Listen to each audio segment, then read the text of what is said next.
Hi friends, ఈరోజు నేను మరొక ముఖ్యమైన అంశంతో మీ ముందుకు వచ్చాను.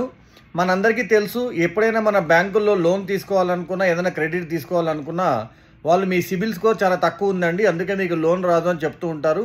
లేదా సిబిల్ స్కోర్ కొంచెం తక్కువగా అనిపిస్తున్నందుకు మీకు ఎక్కువ లోన్ రాదు, కొంతవరకు వస్తుందని చెప్తారు. మరి సిబిల్ స్కోర్ని ఎలా ఇంప్రూవ్ చేసుకోవాలి? చాలామంది చిన్న చిన్న పొరపాట్లు చేసి సిబిల్ స్కోర్ని తగ్గించుకుంటూ ఉంటారు. మొట్టమొదటి, మీ దగ్గర ఏమైనా క్రెడిట్ కార్డు ఉంటే ఆ క్రెడిట్ కార్డులో 30% వరకు మాత్రమే మీరు వాడుతూ ఉన్నారనుకోండి, మీ సిబిల్ స్కోర్ ఎప్పుడు బాగా నుంచుంటుంది. ఫర్ ఎగ్జాంపుల్, మీ దగ్గర ₹1,00,000 క్రెడిట్ కార్డు ఉంటే మీరు 30-35 వేల వరకు మాత్రమే వాడి దాన్ని మళ్ళీ ఇమీడియట్గా స్టేట్మెంట్ జనరేట్ అయ్యే లోపలే కనుక పే చేశారనుకోండి, మీ సిబిల్ స్కోర్ చాలా బాగా ఉంటుంది.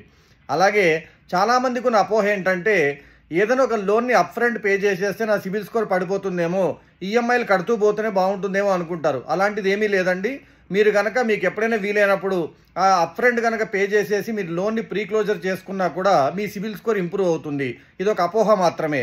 అలాగే మీరు క్రెడిట్ కార్డులు ఏదైతే మీ దగ్గర 2-3 కార్డులు ఉన్నాయి, నా 2-3 కార్డులలో ఒక కార్డు నేను వాడట్లేదు, దాన్ని క్లోజ్ చేసేస్తాను అనుకొని మీ మొట్టమొదటిగా తీసుకున్న క్రెడిట్ కార్డు ఏదైతే ఉందో దాన్ని క్లోజ్ చేసేసారనుకోండి, అప్పుడు కూడా మీ క్రెడిట్ హిస్టరీ అంతా పోతుంది. కాబట్టి దాని మీద మీకు వచ్చిన సిబిల్ స్కోర్ ఒక హిస్టరీ అంతా వేస్ట్ అయిపోతుంది.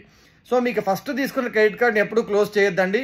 దాన్ని 3 to 6 months ఎప్పుడో ఒకసారి కాస్త అమౌంట్కి వాడుతూ ఉండండి, సో దట్ మీకు ఛార్జెస్ పడవు.